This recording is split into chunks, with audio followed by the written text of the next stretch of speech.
Bonjour les enfants du CE1. Nous allons reprendre les séances de catéchisme en vidéo. Après la pause où le Père Bruno et moi nous avons essayé de vous expliquer ce qu'était le temps de l'Avent. Alors pour commencer cette séance, je commence par allumer la bougie de la prière.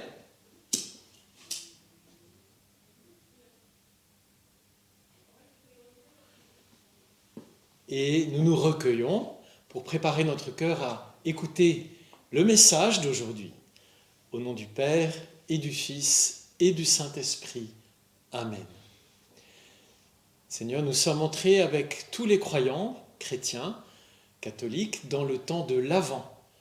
Ces 4 semaines qui nous préparent à ouvrir notre cœur à ta venue dans le monde et dans nos vies. Donne-nous le désir de t'attendre en restant éveillés dans la prière et en faisant le bien. Au nom du Père et du Fils et du Saint-Esprit. Amen. Alors je voudrais te ramener il y a 15 jours, quand tu avais découvert peut-être pour la première fois ce récit où le Pharaon et Moïse étaient en opposition parce que Moïse demandait de pouvoir partir pour prier dans le désert avec son peuple et le Pharaon refusait. Et puis tu te souviens, ils ont été libérés en passant à travers la mer qui s'est ouverte pour laisser le passage aux Hébreux, et la mer s'est refermée sur les Égyptiens qui étaient partis à la poursuite des Hébreux. Alors, maintenant nous sommes arrivés avec les Hébreux dans le désert, au pied de la montagne du Sinaï. Cette grande montagne où Dieu a appelé Moïse à le rejoindre, et Moïse est monté sur le haut de la montagne où il a pu rencontrer Dieu et lui parler face à face comme un ami parle à son ami. Pendant ce temps, le peuple était resté en bas de la montagne et il avait vu, avant que Moïse arrive en haut de la montagne flamber comme devenu un grand bûcher. Et puis il y avait aussi des tonnerres, des éclairs, et puis tout ça s'était calmé.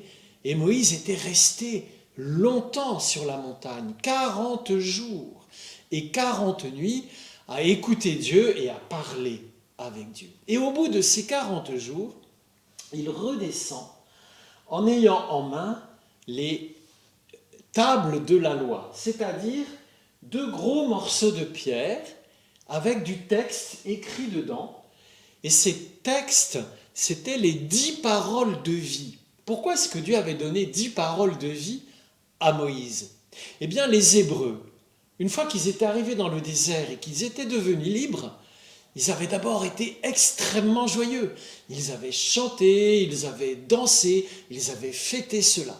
Et puis très vite, ils s'étaient remis en route pour avancer dans le désert. Ils allaient de campement en campement et ils ont commencé à se disputer, ils ont commencé à se jalouser, ils ont commencé à dire des mots insultants les uns par rapport aux autres, comme avant en Égypte. Leur liberté, c'était un grand cadeau, mais ils avaient gardé les mauvaises habitudes de l'Égypte. Et Dieu va leur donner 10 paroles pour bien vivre ensemble, pour bien vivre avec lui, Dieu, et pour bien vivre ensemble entre frères. Et alors ces 10 paroles sont réparties en 2 groupes. Il y a 3 paroles pour bien vivre avec Dieu. Tu n'auras pas d'autre Dieu que moi. Tu ne feras aucune idole. Tu ne fabriqueras rien qui ressemble à Dieu et devant quoi tu te prosternes comme devant un Dieu. Et tu n'invoqueras pas le nom du Seigneur ton Dieu pour le mal, c'est-à-dire tu ne prononceras pas le nom du Seigneur pour rien. Tu ne vas pas jurer sur Dieu. Tu ne vas pas invoquer Dieu en disant des bêtises, en prenant Dieu à partie. Donc 3 premiers commandements pour bien vivre avec Dieu. Il y a un seul Dieu. Il n'y a que lui qu'on adore et on respecte son nom en parlant. Et puis ensuite, tu as 7, 1, 2, 3, 4, 5, 6, 7 commandements pour bien vivre avec les autres, avec la famille, avec les amis, avec les professeurs, avec les adultes, avec les enfants, avec les grands-parents, avec les personnes handicapées, avec tous ceux que l'on peut croiser dans la vie. Et ces 7 paroles, c'est « tu respecteras le sabbat, le 7e jour, comme un jour de repos ». Ça veut dire maintenant, comme on n'est plus au jour du sabbat, on fait le dimanche. Ça veut dire tu respectes le dimanche avec ta famille comme un jour de repos pour Dieu, un jour où tu vas à la messe, un jour où tu profites de la vie de famille. Autre commandement pour bien vivre avec les autres, tu honoreras ton père et ta mère, tu leur donneras leur juste place, tu les respecteras, tu leur obéiras, sinon ça va être un peu la guerre dans la maison. Autre parole pour bien vivre avec les autres, tu ne tueras pas. Ah, ça c'est évident. Même si tu as une arme, même si tu es extrêmement fort et que tu veux te venger, tu ne te venges pas en tuant. Tu respectes la vie des hommes, des enfants, toute vie. Autre parole pour bien vivre, ça quand tu seras plus grand, tu ne commettras pas d'adultère. Ça veut dire quand tu seras marié, tu resteras fidèle à ton mari ou à ta femme. Mais déjà, tu peux commencer en disant « je veux être fidèle à mes amis ». Je ne vais pas les laisser tomber. Autre parole pour bien vivre entre nous, tu ne voleras pas. Il y a des choses qui t'appartiennent, il y a des choses qui appartiennent à tes voisins, et tu demandes si tu as besoin de quelque chose, on peut te prêter, et puis tu rends les choses en bon état. Mais tu ne les voles pas, tu ne t'appropries pas ce qui ne t'appartient pas. Autre parole très importante quand on est un enfant, pour bien vivre avec les autres, c'est tu ne mentiras pas. Si tu fais une bêtise, eh bien tu le dis. C'est vrai que c'est difficile. C'est vrai qu'il faut du courage pour dire c'est moi qui ai cassé quelque chose ou c'est moi qui ai fait cette bêtise. Mais il faut exercer à avoir ce courage. On dit faute avouée, faute pardonnée. Tandis que si tu mens, on va s'apercevoir de 2 bêtises. La première, celle que tu as faite, et le mensonge que tu as fait pour essayer de camoufler ta bêtise. Et au lieu d'avoir une punition, tu en auras 2. C'est ça la difficulté. La vérité, ça nous permet évidemment d'être pardonnés. Et puis, dernière bonne parole, la 7e, pour bien vivre les uns avec les autres, tu ne seras pas jaloux. Tu ne seras pas jaloux, parce que la jalousie, personne ne la voit, c'est toi qui la sens dans ton cœur. C'est comme la morsure d'un serpent venimeux.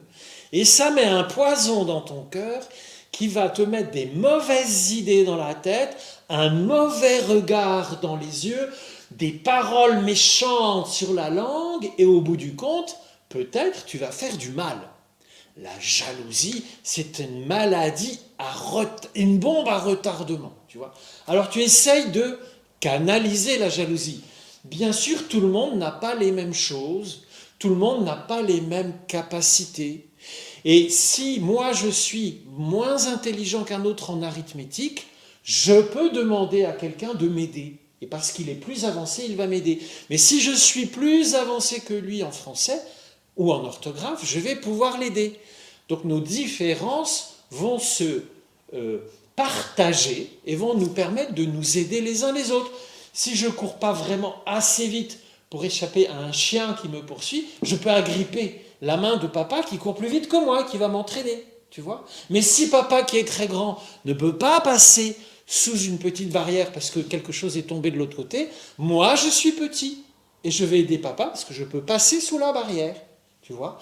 Alors quand on est fort, grand ou petit et faible, en fait on peut mettre en commun ses forces et ses faiblesses. Alors tu te souviendras que Dieu a manifesté son amour à son peuple à travers Moïse, en leur donnant les tables de la loi, la table des 3 commandements pour bien vivre avec Dieu, et la table des 7 commandements pour bien vivre les uns avec les autres. Et comme ça, plus les Hébreux acceptent de vivre selon ces commandements, plus il y a la paix dans leur maison, dans leur tente en fait, puisqu'ils sont nomades.